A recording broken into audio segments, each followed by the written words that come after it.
श्रीमन्महागणाधिपतये नमः। श्रीलक्ष्मीनारायणाभ्यां नमः। श्रीसीतारामचन्द्राभ्यां नमः। आपदामपहर्तारं दातारं सर्वसम्पदां लोकाभिरामं श्रीरामं भूयो भूयो नमाम्यहम्। भर्जनं भवबीजानामर्जनं सुखसम्पदां तर्जनं यमदूतानां श्रीराम रामेति गर्जनम्। तद्विष्णोः परमं पदं सदा पश्यन्ति सूरयः दिवि चक्षुरा ततम्। प्रह्लाद नारद पराशर पुण्डरीक व्यासाम्बरीश सुख शौनक भीष्मदाल्भ्यान्। रुक्माङ्गदार्जुन वसिष्ठ विभीषणादीन् पुण्यानिमान् परमभागवतान् नमामि। भक्तिं मुहुः प्रवहतां त्वयि मे प्रसङ्गो भूयादनन्तमहताममलाशयानां। येनाञ्जसोल्बणमुरव्यसनं भवाब्धिं नेष्ये भवद्गुणकथामृतपानमत्तः। भगति भक्त भगवंत गुरु चतुरनाम वपुएक। तिनके पद वंदन किए नाशत विग्रह अनेक। श्रीमद्भागवत महापुराण की जय। सर्वप्रथम अखिल हे प्रत्यनीक कारण करुणावरुणालय भक्तवांछा कल्पतरु इस जगत के कण कण में विराजमान विद्यमान उन परम पिता परमात्मा को नमन। श्री सद्गुरुदेव भगवान को प्रणाम। यहाँ उपस्थित हम सभी को नित्य प्रति नित्य नूतन ज्ञान कराने वाले गुरु जी के चरणों में बारंबार प्रणाम। समुपस्थित आप सभी धर्म शिक्षकों के हृदयस्थ उन परम पिता परमात्मा को कोटिशा नमन करते हुए आज इस सत्र में हम प्रवेश करेंगे। उससे पूर्व अपने मन और वाणी को पवित्र करने के लिए आइए भगवत नाम संकीर्तन का सहारा लेते हैं। श्रीमन्नारायण नारायण नारायण श्रीमन्नारायण नारायण नारायण भजवन्नारायण नारायण नारायण भजवन्नारायण नारायण नारायण श्रीमन्नारायण नारायण नारायण श्रीमन्नारायण नारायण नारायण भजवन्नारायण नारायण नारायण भजवन्नारायण नारायण नारायण लक्ष्मी नारायण नारायण नारायण लक्ष्मी नारायण नारायण नारायण श्रीमन्नारायण नारायण नारायण। बोले श्री लक्ष्मी नारायण भगवान की जय। हम सभी पूर्व सत्र में पुरंजनोपाख्यान जो कि नारद जी बरहिषद यानी प्राचीन बरही राजा को सुना रहे हैं और उसका तात्पर्य बता करके यह आख्यान सुना करके उनको संसारी प्रपंच से और संसारी प्रपंच के वासनाओं के अनुसार होने वाले कर्म तथा कर्मों के फलस्वरूप जो उनको पुण्य और पाप, सुख और दुख ये जो प्राप्त हो रहे थे, इन द्वंद्वों से मुक्त किया और उनके बंधन को छुड़ाया। पुनः नारद जी ने प्राचीन बरही को समझाया कि देखो राजन, एक पुष्प वाटिका है, उसमें एक हिरण अपनी हिरनी के साथ छोटे छोटे तृणों को, छोटे छोटे तृण के अंकुरों को चर रहा है, खा रहा है। उसके पीछे एक भेड़िया ताक लगाए बैठा है उसको मारने के लिए। दूसरी तरफ एक व्याध धनुष लेकर के, बाण चढ़ा करके बैठा है कि ये भेड़िया जाए तो मैं इस हिरण को और हिरनी को अपना शिकार बना लूं। और वह हिरण इतना बेसुध है अपनी हिरनी के साथ उन तृणों को, उन अंकुरों को चरने में, खाने में, कि उसको कोई सुध नहीं है कि क्या है। नारद जी ने समझाया कि प्राचीन बरही, हे राजन, वो हिरण आप ही हो और भेड़िया रूपी काल नित्य प्रति आपके आयु को हर रहा है, और शिकारी जो है, जो व्याध रूपी वह मृत्यु है, आपको जैसे ही मौका मिलेगा तुरंत आपकी मृत्यु आ जाएगी। और आपको इतना सुध नहीं रही, इतनी तनिक सी भी सुध नहीं रही, आप अपने शब्द, स्पर्श, गंध, रूप इत्यादि से भोगों को भोगते रहे और अपने मन को उसमें लगा करके रखा। यह भेड़िया तुम्हारी आयु को हर रहा है, यह भेड़िया रूपी, और जो काल है, जो व्याध रूपी है, वो तुम्हारी मृत्यु के समीप तुमको लेकर के जा रहा है। प्राचीन बरही को ऐसा समझा करके उन्होंने कहा कि राजन, वास्तव में कर्म वही है जो हमें परमपिता परमात्मा से जोड़े। अनुष्ठान, यज्ञ इत्यादि वही हमें सफलता की ओर ले जाते हैं, जो परमपिता परमात्मा से जुड़े। श्रीमद्भागवत में कहा प्रथम स्कंद में, धर्मः सुनिष्ठितः पुंसाम विश्वक्सेन कथासु यः नोत्पादयेत् यदि रतिं श्रम एव हि केवलम।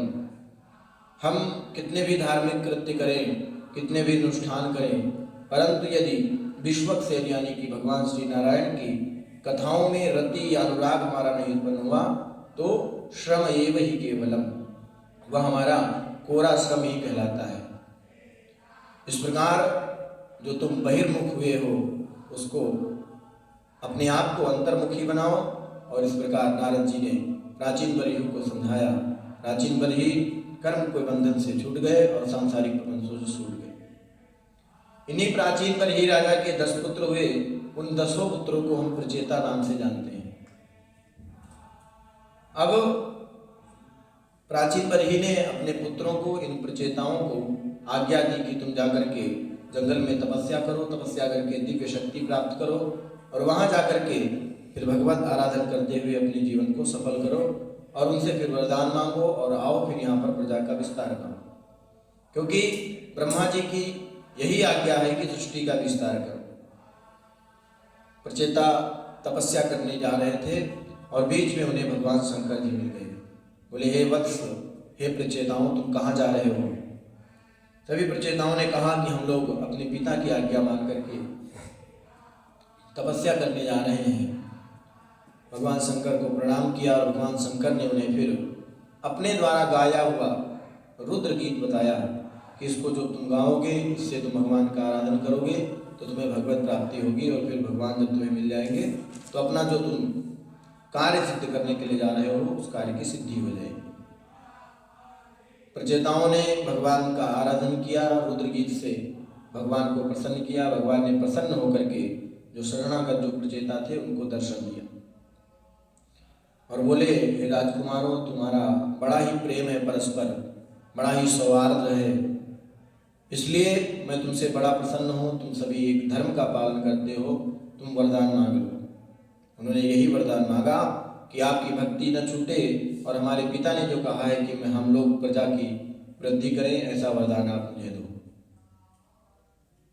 उन्होंने कहा ऐसा भगवान से, तो भगवान ने उनको वरदान दिया और ये भी वरदान दिया कि हे प्रचेताओं, यदि तुम्हारा कोई प्रातः या सायं स्मरण करेगा तो भाइयों में अधिक प्रेम बढ़ेगा, वैसा ही प्रेम हो जाएगा जैसा आप सब में है। जो प्रातः काल तुम्हारे द्वारा किए हुए इस रुद्र गीत से मेरा स्तवन करेगा उसके सभी मनोरथ पूर्ण होंगे, उसको मैं सद्बुद्धि प्रदान करूंगा। और तुमने इतना सुंदर कृत्य किया है, अपने पिता की आज्ञा का पालन किया है, इसलिए तुमको मैं वरदान देता हूं कि तुम्हारी कीर्ति सारी सृष्टि में फैल जाएगी। इस प्रकार उन्होंने भगवान को प्रसन्न करके वरदान प्राप्त किया और रास्ते में लौटने लगे तो उन्होंने देखा कि वहां पर बहुत सारी वृक्षावलियां पैदा हो गई हैं, पूरा जंगल बन गया है, उनको जाने के लिए रास्ता नहीं मिल रहा है। हरित भूमि तृण संकुल समुझ परहि नहीं पंथ, जिमि पाखंड वाद से गुप्त होई सदग्रंथ। जिस प्रकार पाखंडवाद से, दंभ से सारे सदग्रंथों की विलुप्ति हो जाती है, वो विलुप्त हो जाते हैं, उसी प्रकार उस भूमि पर हरित भूमि तृण संकुल, सारी भूमि हरी हरी दिखाई दे रही है, कहीं पर भी कोई रास्ता नहीं दिखाई दे रहा है, कोई पंथ नहीं दिखाई दे रहा, मार्ग नहीं दिखाई दे रहा है। प्रचेताओं ने सोचा कि हम लोग रास्ता बना लें, मार्ग बना लें, तो उन्होंने अपनी तपस्या के बल से, अपने मुख की अग्नि से उन जंगलों को, उन वृक्षों को जलाना प्रारंभ कर दिया। ब्रह्मा जी ने और वनस्पतियों के, औषधियों के राजा चंद्रमा देखा कि ये लोग तो बड़ा निंदनीय कृत्य कर रहे हैं, ये तो वृक्षों को जला जा रहे हैं। तब चंद्रमा ने और ब्रह्मा जी ने आकर के उनको समझाया, देखो ये वृक्षावलियां जो हैं, ये जो वृक्ष हैं, ये सबको जीवन देते हैं, इसलिए इनको जलाओ मत, ये तुम्हें अपने आप रास्ता देंगे, ये परोपकारी हैं, इन्हें क्यों जला रहे हो निरंतर। कहा जाता है परोपकाराय फलंत वृक्षा परोपकाराय वहन्ति नद्यः। ये सब जो भी प्रकृति है केवल परोपकार के लिए बनी है, इसलिए इनको निरंतर बिना मतलब के मत जलाओ।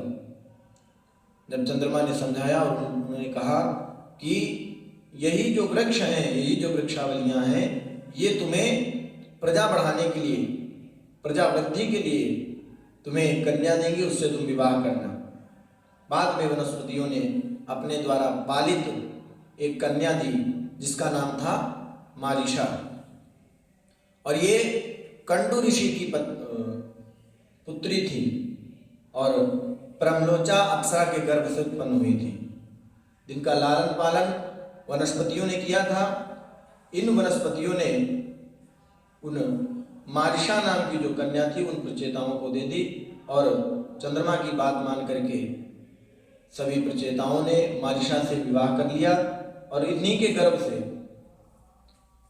जो ब्रह्मा जी के पुत्र जो दक्ष थे, पूर्व में प्रजापति दक्ष, जो महादेव जी की अवज्ञा के कारण जिनका शीश कटा था, उसके बाद उन्होंने भगवान आराधन करके अपने जीवन को पूर्ण किया, वही दक्ष इन मारिशा के और प्रजापति के अंश से प्रचेताओं के अंश से उत्पन्न हुए। तो वही जो दक्ष प्रजापति दक्ष थे, वही इस समय अब प्राचेतस दक्ष कहलाए। इनके कुल 11,000 पुत्र हुए, जिनको नारद ने सन्यासी बना दिया, विरक्त बना दिया, वैरागी बना दिया। इसलिए इन प्राचेतस दक्ष ने उनको जाकर के श्राप दे दिया। गोस्वामी तुलसीदास जी ने लिखा है, दक्ष सुतनि उपदेश ही जाई, तिनि फिर भवनु न देखाई। दक्ष के जो प्राचेतस दक्ष के जो पुत्र थे, सबको नारद जी ने उपदेश दिया, फिर वो दोबारा घर नहीं लौटे। इधर प्राचीन बरही राजा के जो पुत्र थे, जितने भी प्रचेता लोग थे, कर्मकांड में देवी देवताओं की आराधना में इतने उलझ गए कि भगवान की भक्ति भूल गए। गृहस्थी में रह करके कर्मकांड और देवी देवताओं की उपासना में लग गए। फिर नारद जी ने जाकर के उनको समझाया, क्या बोले, तज्जन्म यानि कर्माणि तदायुष तन्मनो वचः, नृणाम ये नेह विश्वात्मा सेव्यते हरिरीश्वरः। तज्जन्म तानि कर्माणि, वही जन्म सफल है, वही कर्म सफल है। तदायुष तन्मनो वचः, हमारा मन हमारी वाणी तभी सफल है, हमारी आयु तभी सफल है जिसके द्वारा हम उन परम पिता परमात्मा की उपासना करें, उनका भजन करें, उनका सेवन करें, उनका चिंतन करें, स्मरण करें। उन्होंने समझाया कि तुम लोग महाराज ध्रुव जी के वंश होकर के भक्ति मार्ग का परित्याग करके तुमने कर्मकांड को चुना है। भले ही कर्मकांड चुना है परंतु भगवान को मत भूलो। उन्होंने कहा कि उपासना ऐसी है कि जिस प्रकार कोई वृक्ष है और उसकी जड़ को आप खाद या पानी ना दे करके उनके पत्तियों को, उनकी डालियों को आप खाद या पानी दे रहे हैं तो फिर उससे उनकी वृद्धि नहीं होती। इसलिए यथा तरोर्मूल निषेचनेन तृप्यन्ति तत्स्कन्धभुजोपशाखा प्राणोपहाराच्च यथेन्द्रियाणां तथैव सर्वार्हणमच्युतेज्य। बोले जिस प्रकार किसी वृक्ष के जड़ को सींचने से, उसमें जल देने से, उसमें खाद पानी देने से तृप्यन्ति तत् स्कंद भुज और उपशाखा, शाखाएं प्रतिशाखाएं वृक्ष के पत्ते सभी तृप्त हो जाते हैं, अर्थात सभी वृद्धि को प्राप्त होते हैं। और उसी प्रकार सर्वार्हणम अच्युतेज्य, जब हम भगवान अच्युत की, भगवान हरि की पूजा करते हैं, उनकी भक्ति करते हैं तो सभी उनसे देवता भी हों चाहे वो देवी हों सभी प्रसन्न होते हैं। इस प्रकार आप भगवान श्री हरि को संतुष्ट कर लीजिए और आराधना के द्वारा तो फिर देवी देवता ग्रह नक्षत्र इनकी अलग अलग पूजा भेंट के देने की कोई जरूरत नहीं पड़ती। जब हम भगवान हरि की उपासना करते हैं, भगवान नारायण की उपासना करते हैं। नारद जी ने प्रचेताओं को समझाया और वही बात यहाँ लागू होती है कि एक ही साधे सब सधें, सब साधे सब जाए और कर पकड़ा जब मूल का तो फूले फले और आगाए। जब हमने जड़ को सब कुछ देना प्रारंभ कर दिया तो फिर तुष्टि पुष्टि सब कुछ मिलती है। इसलिए एक की साधना करो, पुनः भगवान हरि की साधना करो। पुनः नारद जी ने प्रचेताओं को बताया, ध्रुव चरित्र सुनाया, सब कुछ सुनाया और ये प्रचेतागण अनन्य भक्ति करके भगवत कृपा से भगवान की प्राप्ति की और भगवत धाम चले गए। आगे मैत्रेय ऋषि ने यहाँ तक कथा सुनाई विदुर जी को और फिर इस प्रसंग का, इन कथाओं का पूरा सार बताया कि उनको सुनने से क्या प्राप्त होता है। एतद् यः शृणुयाद राजन् राज्ञां हर्यर्पितात्मनाम् आयुर्धनम यशस्वस्ति गतिमैश्वर्यमाप्नुयात्। जो इनके प्रचेताओं के इत्यादि सबके जो चरित्र को सुनता है, पढ़ता है, उनके ये सब चीजें बढ़ती हैं। आयु, धन, यश, कीर्ति, उनका कल्याण होता है, उनको श्री की प्राप्ति होती है, उनको भक्ति की प्राप्ति होती है। अब चतुर्थ स्कंद यहाँ पर विराम किया और सुखदेव जी से फिर भगवान सुखदेव जी से परीक्षित जी ने प्रश्न किया कि आपने जो उत्तानपाद की जो कथा सुनाई, हमने सुना कि वो तो बड़े थे और वो दो भाई थे। आपने बड़े की कथा तो सुना दी, परंतु अब प्रियव्रत जी महाराज की कथा आप सुनाइए मुझे। प्रियव्रतो भागवत आत्मा रामः कथं मुने गृहे रमत यन्मूलः कर्मबन्धः पराभवः ननूनं मुक्तसङ्गानां तादृशानां द्विजर्षभ गृहेष्वभिनिवेशोऽयं पुंसां भवितुमर्हति। राजा परीक्षित ने कहा कि हे मुनि, हे भगवान, महाराज प्रियव्रत तो बहुत बड़े भगवत भक्त थे, आत्माराम थे, फिर गृहे रमत यन्मूला कर्म बंधा प्रभाव पराभव, वो भगवत परायण थे, वो संन्यास की तरफ उनकी रुचि थी, फिर उनकी गृहस्थाश्रम में कैसे रुचि हो गई। और श्री परीक्षित जी ने पूछा कि जिसमें फंसने के कारण अपने स्वरूप की विस्मृति हो जाती है। ऐसे गृहस्थ आश्रम में प्रियव्रत जी महाराज क्यों फंसे? और गोस्वामी तुलसीदास जी ने भी प्रियव्रत जी का नाम लिया। वहां लिखा क्या? लघु सुत नाम प्रियव्रत ताहि, वेद पुराण प्रशंसहि जाहि। ये प्रियव्रत जी महाराज इतने भगवत परायण, इतने आत्मा राम आत्मा रमण करने वाले व्यक्ति थे कि वेद पुराण प्रशंसहि जाहि, जिनकी प्रशंसा वेद पुराण सभी शास्त्र करते हैं।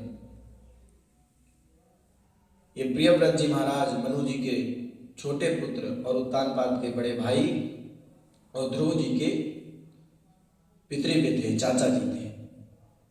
जैसे सुखदेव जी महाराज जन्म से ही ज्ञानवान वैराग्यवान थे, उसी प्रकार प्रियव्रत जी महाराज अपने स्वरूप में रमण करने वाले थे और वो ये मानते थे कि मैं शरीर नहीं हूँ, मैं ईश्वर का अंश हूँ, मैं सच्चिद आनंद का अंश हूँ। ऐसा वो अपने मन में रखते थे, इधर उधर कहीं नहीं भटकते थे। और संयोग की बात ये रही कि इनका मन गृहस्थी इत्यादि में नहीं लगता था और फिर इनको मिल गए नारद जी। इन्होंने अपने पिता मनु महाराज जी से मना कर दिया कि हमें इस गृहस्थ में नहीं फंसना है, और जाकर के गंधमादन पर्वत पे नारद जी के साथ बैठ करके हरि चर्चा करने लगे। इधर मनु जी महाराज को चिंता हुई कि नारद जी अपने आप तो खुद तो विरक्त हुए और मेरे बेटे को भी, मेरे राजकुमार प्रियव्रत को भी इन्होंने संन्यास के लिए उत्साहित किया, और वो फिर संन्यास के लिए गंधमादन पर्वत पर बैठ करके हरि चर्चा कर रहे। ब्रह्मा जी के पास मनु जी महाराज पहुंचे कि भगवान हे पिताजी, आप कहते हैं सृष्टि करो, और अकेले में कहाँ तक सृष्टि करूं, कैसे करूं? उत्तानपाद के जो वंश का वर्णन तो हुआ, अब इन्होंने कहा जो प्रियव्रत जी महाराज हैं, जो हमारा छोटा बेटा है, वो तो उसकी संन्यास में रुचि है, वो तो सृष्टि करना ही नहीं चाहता, वो तो गृहस्थ आश्रम में फंसना ही नहीं चाहता, फिर क्या करूं मैं, कैसे सृष्टि बढ़ाऊं आगे? और तो और उनकी संन्यास में रुचि नहीं थी, संन्यास में रुचि थी, मैंने थोड़ा बहुत समझाया तो उनको नारद जी ने अपना शिष्य बना लिया, नारद जी गुरु बन गए। अब सोचिए, जो नारद जी स्वयं विरक्त हैं और वो जिसको मिले हों उसका वैराग्य कौन से स्तर पर पहुंच गया हो। नारद जी जिसको मिल गए उसको भगवत प्राप्ति बिल्कुल निश्चित ही है, चाहे जो कोई मिला है, जिसको भी मिले नारद जी। प्रहलाद जी को तो बाद में मिले, प्रहलाद जी को तो मिले या नहीं मिले, परंतु कयाधु को उन्होंने केवल इतना उपदेश दिया और गर्भ में थे प्रहलाद जी, तो प्रहलाद जी को भगवत प्राप्ति हुई। ध्रुव जी वन में जा रहे थे, ध्रुव जी को भी वो मिले, उन्होंने फिर अपना शिष्य बनाया और उनको भी भगवत प्राप्ति हुई। ऐसे नारद जी प्रियव्रत को समझा रहे हैं और गंधमादन पर्वत पर बैठ करके भगवान हरि की चर्चा कर रहे हैं। ब्रह्मा जी ने कहा ठीक है, मैं जाता हूँ और उन दोनों को समझाता हूँ। और फिर नारद जी अपना कमंडल इत्यादि लेकर के उस पर्वत पर पहुंचे। अब वहां देखा कि दोनों नारद जी और प्रियव्रत जी महाराज बैठे हुए हैं। दोनों ने उठ करके प्रणाम किया। अब दोनों के पिताजी आ गए, नारद जी के पिताजी हो गए ब्रह्मा जी और प्रियव्रत के पिताजी मनु जी महाराज। ब्रह्मा जी ने कहा केवल प्रणाम करने से कार्य सिद्ध नहीं होगा, अगर बड़ों में तुम्हारा आदर भाव है तो आज्ञा पालन करो। ब्रह्मा जी बोले, प्रियव्रत गृहस्थ आश्रम में फंसने से, विवाह इत्यादि करने से, बाल बच्चों से और राज्य से क्यों घबरा रहे हो, क्यों मना कर रहे हो? प्रियव्रत जी ने कहा कि पिताजी, मैंने सुना है कि गृहस्थ आश्रम मकड़ी के जाले के समान है और इसमें फंसना, इससे फिर बेदाग निकलना बड़ा मुश्किल होता है। ब्रह्मा जी ने कहा कि यदि तुम गृहस्थ आश्रम छोड़ करके जंगल में जा रहे हो और तुम सोच रहे हो तुम्हें काम, क्रोध, मद, लोभ, मत्सर, ईर्ष्या, लोभ इत्यादि नहीं सताएंगे, तो कैसे कह सकते हो? भयं प्रमत्तस्य वनेष्वपि स्यात् यथा सास्ते सह षट्सपत्ना जितेन्द्रियस्यात्मरतेर्बुधस्य गृहाश्रमः किं नु करोत्यवद्यम्। भयं प्रमत्तस्य वनेष्वपि स्यात्, जो अजितेंद्रिय है उसको तो कहीं भी चला जाए, चाहे वन में चला जाए चाहे घर में रहे, उसको तो इन जो 6 शत्रु हैं इनसे भय रहता ही है। परंतु जो जितेंद्रिय होता है, जो आत्मरति वाला होता है, जो बुद्धिमान होता है, जो विद्वान होता है, गृहाश्रमा किम नु करोत्यवद्यम्, उसके लिए जो गृहस्थ आश्रम है वो कोई भी विघ्न नहीं उत्पन्न कर सकता। जिनका मन शुद्ध हो चुका है, जो भगवत परायण हो चुके हैं, भगवत आश्रय ले चुके हैं, ऐसे प्राणियों का घर गृहस्थी में भी वो रहते हैं तो उनको जो ये वन में रह करके जो तपस्या करते हैं इससे इसका लाभ प्राप्त होता है। एक कथा आती है महाभारत जी की। एक ऋषि थे, वो जाजली नाम के ऋषि थे। तपस्या करे खूब की और एक ही मुद्रा में बैठ करके उन्होंने कठोर तपस्या की। उन्होंने इतनी घोर तपस्या की, उनकी जटाएं हो गई, जटाओं में पक्षियों ने घोंसला बना लिया और यहाँ तक कि उसमें अपना अंश भी छोड़ा और उससे फिर पक्षियों के बच्चे भी चहचहाने लगे। इनको ये लगा कि मैंने इतनी कठोर तपस्या की, हमारी जटाओं में पक्षियों ने घोंसला बना लिया, इनके बच्चे रहने लगे और मैं बैठा तब करता रहा, अर्थात मैं निश्चेष्ट रहा, मुझे कुछ नहीं पता चला, उनके अंदर अहंकार आ गया। एक दिन जिस वृक्ष के नीचे बैठ करके तपस्या कर रहे थे उसके ऊपर एक कोई पक्षी आकर के बैठ गया और उसने फिर इनके ऊपर अपना मल त्याग कर दिया। अब पक्षी था, उसको क्या पता कौन तपस्या कर रहा है क्या है। उसने जब मल त्याग किया तो उसके ऐसा करने से ही इनको क्रोध आ गया और इन्होंने ऊपर देखा तो दृष्टि पड़ते ही वो जो पक्षी था वो भस्म हो गया। उसके भस्म होते ही इनका जो अहंकार था वो और ऊपर चला गया और चढ़ गया। अब इनको ये लगा कि मैं इतना शक्तिशाली हो गया हूँ, मैं इतना तपस्वी हो गया हूँ, मैं इतना ओजस्वी हो गया हूँ कि मैं जिसके ऊपर देख लूंगा रोज भरी दृष्टि से वो तो नष्ट हो जाएगा, उसका नाश हो जाएगा। अब ये अपना शक्ति प्रदर्शन करने के लिए नगर की ओर बढ़े, मस्ती की ओर बढ़े, एक गांव में पहुंचे। भगवान की ऐसी एक कृपा हुई कि ये जिस घर में गए वहां जो गृहिणी थी वो बहुत पतिव्रता थी। अपने पति की सेवा करते करते उसने अपना पातिव्रत धर्म इतना पालन कर लिया था कि उसको भी सिद्धि प्राप्त हो गई थी अपना स्वधर्म पालन करते हुए। उसके दरवाजे पे जाकर के इन्होंने भिक्षा के लिए याचना की तो जो पत्नी थी वो अपने पति की सेवा में लगी हुई थी। उसने मना कर दिया कि महाराज थोड़ी देर बैठिए, बाहर जो आसन लगा हुआ है मैं आती हूँ। इन्होंने क्रोध भरे वचन बोले कि अरे मूर्ख, तुम जानती नहीं हो मैं कौन हूँ, मैं कितना तपस्वी हूँ, ओजस्वी हूँ, शक्तिशाली हूँ, मेरे पास तपस्या का कितना बल है। और तपस्या का बल तुम्हें पता नहीं है, तब बल से ही भगवान विष्णु पालन करते हैं, भगवान शंकर संहार करते हैं। इस प्रकार इन्होंने प्रवचन देना प्रारंभ किया तो उस गृहिणी ने उत्तर दिया कि महात्मा जी, वहीं अंदर से मैं वो बगुला नहीं हूँ जो तुम मुझे जला करके भस्म कर दोगे। अब ये परेशान हो गए, आश्चर्यचकित हो गए कि कोसों दूर जो मेरे घटना घटी मेरे साथ वो इस गृहिणी को कैसे पता। अब ये चुपचाप वहीं बैठे हैं आसन पर और वो जो गृहिणी थी, वो जो पत्नी थी, आकर के इनको प्रणाम किया कि क्षमा करिए, मैं अपने पति की सेवा कर रही थी और आदमी में छोड़ करके नहीं आ सकती थी। उन्होंने समझाया। जब ये पूछा उन बाबा ने कि आपको कैसे पता मेरे साथ ये घटना घटी, उन्होंने कहा कि जरूरी नहीं है कि वन में रह करके ही तपस्या हो, जरूरी नहीं है कि वन में जाकर के तुम यहाँ कह गए कि वैराग्य हो गया है और वहाँ जाकर के बैठे रहो कुछ ना हो। तो ये जो काम, क्रोध, मद, लोभ, मत्सर इत्यादि जो दोष हैं ये तो वन में भी मिलेंगे, परंतु मैंने अपना स्वधर्म पालन करते हुए मैंने अपना गृहस्थ धर्म पालन करते हुए मैंने ये सिद्धि प्राप्त की अपने पति की सेवा करते हुए। तो ये प्रियव्रत जी महाराज जो हैं, उनको ब्रह्मा जी यही समझा रहे हैं कि देखो बेटा, जिसको तपस्या करनी होती है, जिसको तप करना होता है, वो अपने घर में रह करके भी तप कर सकता है।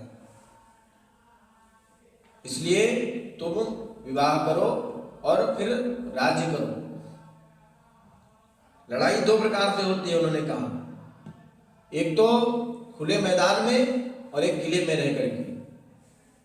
खुले मैदान वाला भले ही एक बार हार जाए, परंतु जो किले में बैठ करके और फिर अपने शत्रुओं को बाहर से जो आ रहे हैं उनको खत्म कर देता है और फिर जब निकलता है तो फिर उसकी विजय होती है। इसलिए गृहस्थाश्रम एक किला है और इस किले में रह करके तुम अपने शत्रुओं को जीतो। ये जो शत्रु हैं काम क्रोध इत्यादि, इन पर जब तुम विजय प्राप्त कर लोगे तो फिर तुम्हें भगवत प्राप्ति हो जाएगी। जरूरी नहीं है वन में रह करके तुम्हें भगवत प्राप्ति हो। बोले कि जंगल में रह करके आप अहंकार के शिकार हो गए, उन देवी ने उन घर गृहस्थी में रह करके भी विनम्रता पूर्वक प्रभु की सेवा में लग करके अपना धर्म का पालन करते हुए और फिर वो सिद्धि प्राप्त कर ली। वो उस भक्ति की, उस भगवत कृपा की अधिकारिणी बन गई।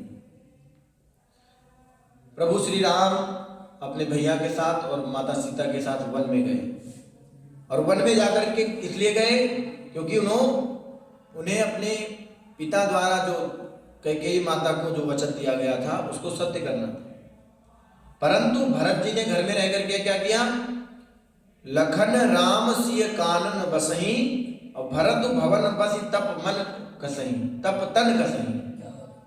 राम जी, लखन जी और माता सीता वन में जाकर के अपने तन को, अपने शरीर को, अपने वचन को सत्य कर रहे हैं, परंतु भरत भवन बसी, महाराज भरत जी अपने भवन में रह करके, अपने महल में रह करके तप से तन कसही, अपने तन को और अपने मन को बिल्कुल भगवान में कस करके लगा करके रखा है। ऐसा तप किए, ऐसा तन कसा कि लोगों ने जब देखा तो बोले किसको ज्यादा अंक मिलने चाहिए, तो वहां कहा गया दो दिशि समुचि कहत सब लोगु, सब विधि भरत सराहन जोगु। सभी दिशाओं से सभी लोग कह रहे हैं कि राम, लखन और सीता जी तो वन में हैं, परंतु महल में रह करके, भवन में रह करके कोई ऐसा तप करे, ऐसे भरत जी हैं, इनकी सराहना सभी लोग कर रहे हैं। भरत जी को गृहस्थी बांध नहीं सकी। एक उदाहरण देखिए आप, कटहल का फल या कटहल की जो सब्जी होती है, उसको बनाने के लिए जब काटना पड़ता है, उसको जब मनिया करना पड़ता है, तो फिर पूरे हाथ में सब कुछ लग जाता है, चाकू में लग जाता है, या जो भी हंसिया इत्यादि जो काटने का जो औजार है, शस्त्र है, उसमें लग जाता है। परंतु क्या करते हैं लोग, अपने हाथ में कोई चिकनाई या कोई तेल लगा लेते हैं, उस अस्त्र शस्त्र में जो काट रहे हैं जिससे उसमें कोई चिकनाई लगा लेते हैं, तो फिर वो जो कटहल का जो लगता है वो नहीं लगता हाथ में। इसी प्रकार गृहस्थ आश्रम है, इसमें रहेंगे, संसार में रहेंगे तो ये जो उसका स्वभाव है वो जरूर लगेगा, परंतु जब हम भगवान नाम रूपी चिकनाई अपने पास रखेंगे तो फिर ये जो गृहस्थ आश्रम है, ये संसार का जो बंधन है हमें नहीं बांधेगा। प्रियव्रत जी महाराज को बार बार यही समझा रहे हैं, घर गृहस्थी तुम्हारा कुछ नहीं बिगाड़ सकती, इसलिए मेरे मन से तो तुम गृहस्थ आश्रम में प्रवेश करो। और तुम ये सोचते हो कि गृहस्थ आश्रम यदि बंधन का कारण है तो ऐसा कदापि नहीं हो सकता। जब भी भगवान ने अवतार दिया, यद्यपि जब ब्रह्मचारी बने तब उन्होंने विवाह नहीं किया, परंतु जब उनको संसार में कुछ मर्यादाएं प्रस्तुत करनी होती हैं तब उन्होंने अपना विवाह जरूर किया, अपनी अर्धांगिनी अर्थात जो भी श्री जी हैं या अपनी शक्ति को लेकर के गए। तो जब प्रियव्रत जी महाराज को ऐसा समझाया, गृहस्थी को उन्होंने बंधन ना बता करके भगवत प्राप्ति का एक साधन बताया, तो फिर प्रियव्रत जी महाराज ने राज किया और राज करते करते यहाँ तक कि लिखा है प्रियव्रत जी महाराज स्वयं भगवान का स्वरूप थे। अब इनको जब राज मिल गया तो इन्होंने देखा, क्या देखा कि दिन और रात दोनों हो रहे हैं, सूर्य छिप जा रहे हैं, रात हो रही है। तो इन्होंने क्या किया कि सूर्य जब छिप जाते दिन को रात में, तो ये अपना रथ लेकर के, इतना प्रकाश भगवान जाने कैसे करते होंगे, परंतु ये प्रकाश करते, सूर्य भाग रहा है रात करने के लिए और ये भाग रहे पृथ्वी पर दिन करने के लिए। और अपने रथ को लेकर के, इतना बड़ा रथ लेकर के भागते जा रहे हैं। ब्रह्मा जी ने आकर के समझाया कि वंश है बेटे, ये करने के लिए नहीं भेजा, जो प्रकृति का नियम है वो चलने दो, तुम्हें प्रजा बनाने के लिए भेजा, प्रजा की वृद्धि करने के लिए भेजा हूं, तो ये तो मत करो